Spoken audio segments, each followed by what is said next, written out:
Welcome back to our channel, ladies and gentlemen.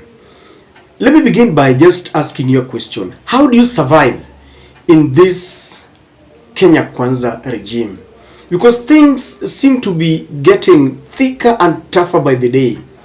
I was talking to a friend of mine who was telling me that he has decided to relocate to the rural suburbs because life in the city has become unbearable.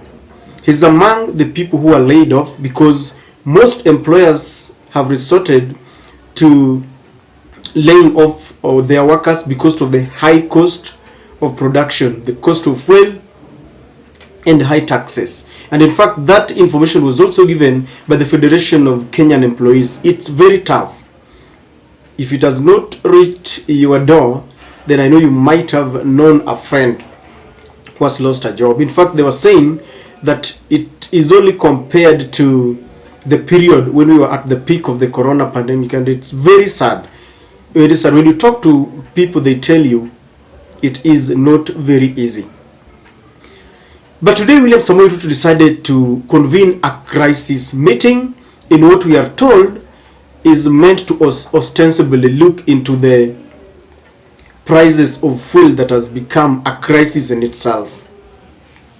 And I thought, why hold a crisis meeting now? Did the government just land from the moon and realize that the prices of fuel have skyrocketed? In this video, I want to show you that this crisis meeting is nothing but a mere fallacy. That is what I want us to look at. Because it is a meeting that is a reaction to something. And in the last 2 days, things have happened that have compared William Ruto, at least aondoe aibu. Yesterday, the energy minister, energy cabinet secretary, Davis Chirchir, I don't know whether it was a slip of the tongue or he was trying to prepare Kenyans that in the next few weeks, the prices of fuel in Kenya might rise to a whooping 300 shillings per liter. Never mind that it had reached 200 shillings, and experts say that that is the highest in the history of our nation.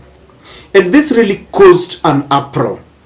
And a few hours after those statements, Kenyans started scrutinizing and looking at what is happening in the neighborhood.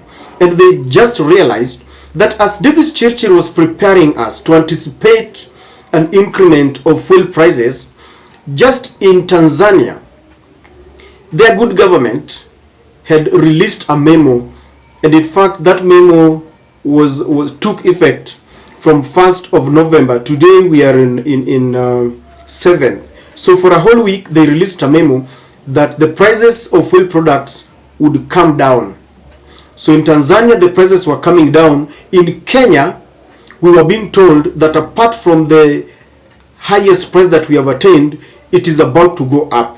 So Kenyans started, looking at, criticizing the government and asking questions.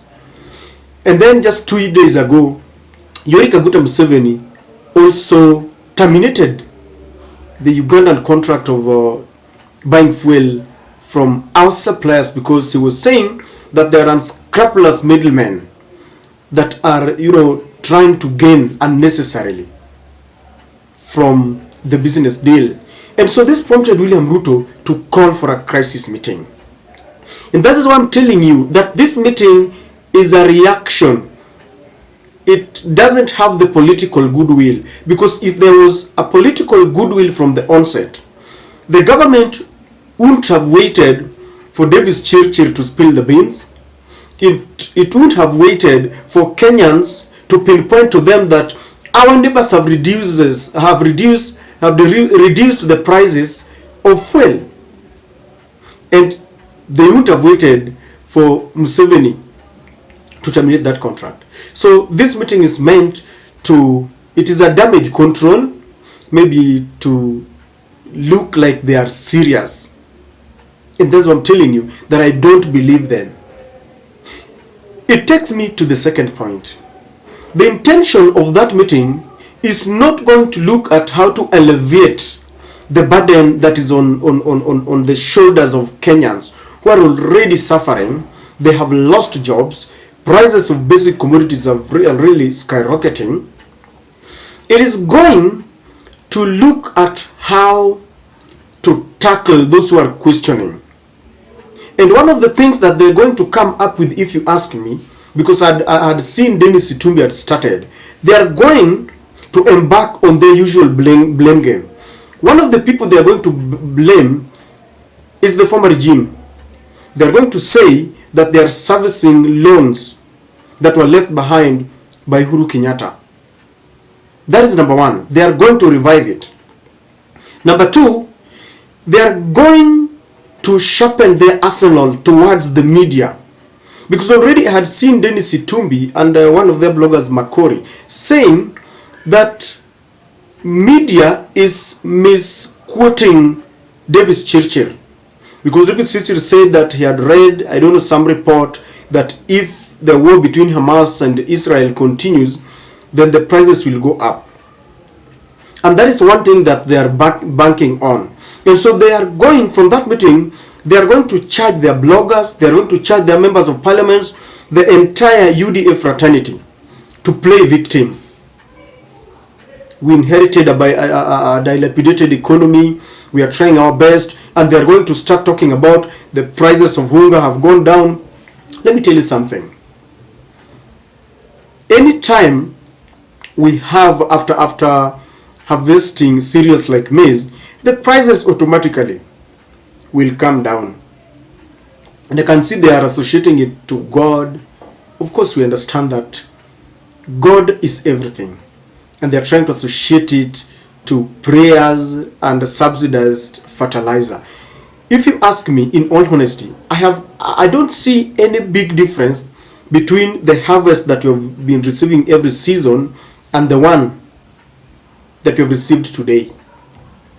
But then, back to our point, they are going to look for scapegoats, the blame games, and playing victim. And that is the purpose of this meeting. It is not meant really to look at how to help Kenyans who are suffering, at least to reduce the cost of living. And if you think I'm lying, just wait for Ndindi Nyoro, wait for Itumbi, just wait for them.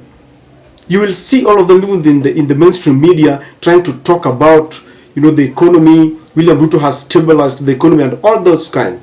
Number three, we all know the cause of the skyrocketing prices of fuel. And this was, stated very categorically by Energy and Petroleum Regulatory Authority. They said they were increasing the prices in line with the Finance Bill 2023. The Finance Bill 2023 increased the value-added tax on fuel from 8 to 16%. And you know what that means. Even if you are IPRA, you have no choice but to increase the prices. So when they sit for a crisis meeting, it is a fallacy, because we all know the root cause of the increased prices of fuel and fuel products. It is that bill that they passed very quickly in Parliament, led by the Speaker of the National Assembly. Both the President and the Deputy President warned their supporters, their leaders, against voting in opposition to the bill that was in Parliament. And so if we sit down in a crisis meeting, the only solution is to reverse the decision that was passed in Parliament, because they had removed the subsidies on fuel, claiming that it never benefited real Kenyans. And I was wondering, if they thought it never benefited anybody, then they should put mechanisms to continue the subsidies but ensure that it benefits those who are supposed to benefit from it. So it's not going to look into the root cause. The root cause is that cost, the Finance Bill 2023. Anything beside that bill, if they're going to discuss anything beside that bill, it is not going to help in any way.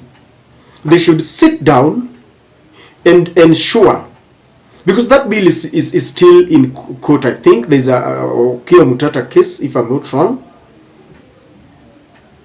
This is something that they can talk to the courts because they control the courts. If they really mean business, there should never be a crisis meeting. William Ruto, with all the powers that he has, should just decide to reverse the decision on subsidies and the decision that they passed on parliament. And this is the reason, ladies and gentlemen, why I'm telling you that this crisis meeting is just a mere fallacy. It is damage control. It is meant to make Kenyans feel that they are doing something, and it is meant to start and revive the blame game that they will perpetuate until 2027. But someone was telling me that every decision has got consequences.